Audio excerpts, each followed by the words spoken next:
Welcome everyone to another episode of Total Extreme Wrestling 2020. Tonight I am running Sunday Night Heat for the first week of July in the year 2001. So let's run the show and let's see how things go.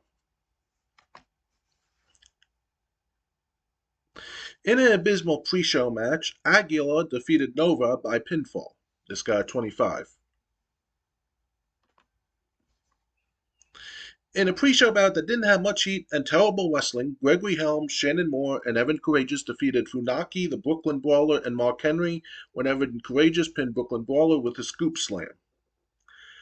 Um, and this got a 33.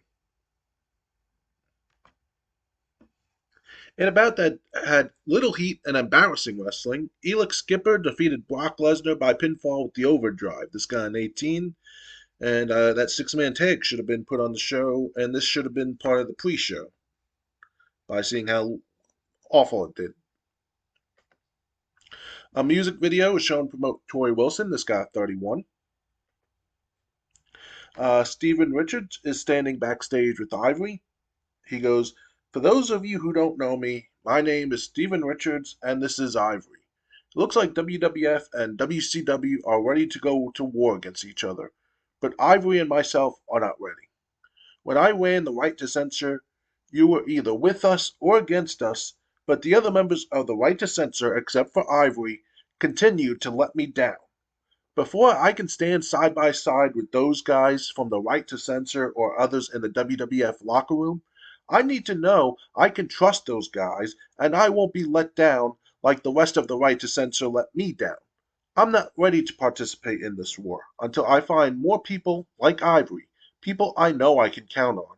When I find those people, me and Ivory will be ready to fight in this war."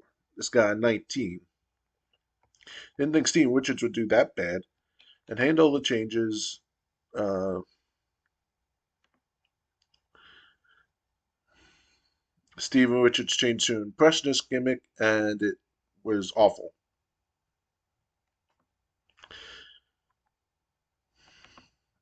Ivory is now using Normal Woman, and it, or as in no gimmick really needed, but it's not called no gimmick, and it got initial rating of very good.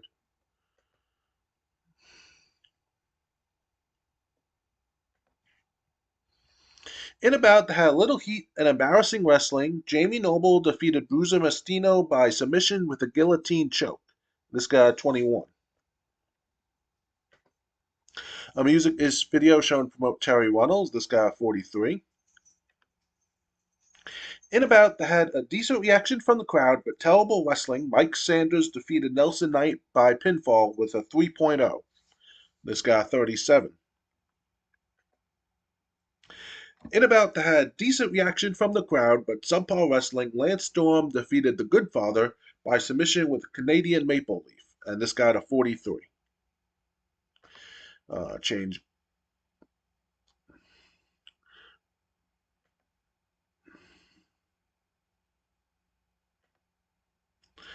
is now using Pimp, and it received initial rating of great. So the Good Father is back to being the Godfather. So what was the final score for the show? 39. Not bad for Sunday Night Heat. Again, I think I need a 9 or like a 19 um to keep the network happy. But anyway, that was Sunday Night Heat. The next show I book will be the first SmackDown of the year 2001. And there is a main event of Stone Cold Steve Austin and Kurt Angle taking on Booker T and Buff Bagwell. I'll check I'll check emails after I do SmackDown, but I will check the notepad because we did have a few developments. Tatanka was unhappy after being suspended after starting a fight with Grandmaster Sexay. It had negative impact. Tatanka's very unhappy, while Grandmaster Sexay is happy. Buff Bagwell failed for a meeting with the road agent. Buff Bagwell was fined. Nothing noteworthy resulted from it. Randy Orton was fined for showing up late. He is unhappy at the fine. So, anyway, so this is, like I said, this was Sunday Night Heat. The next episode I book will be WWF SmackDown for July of 2001.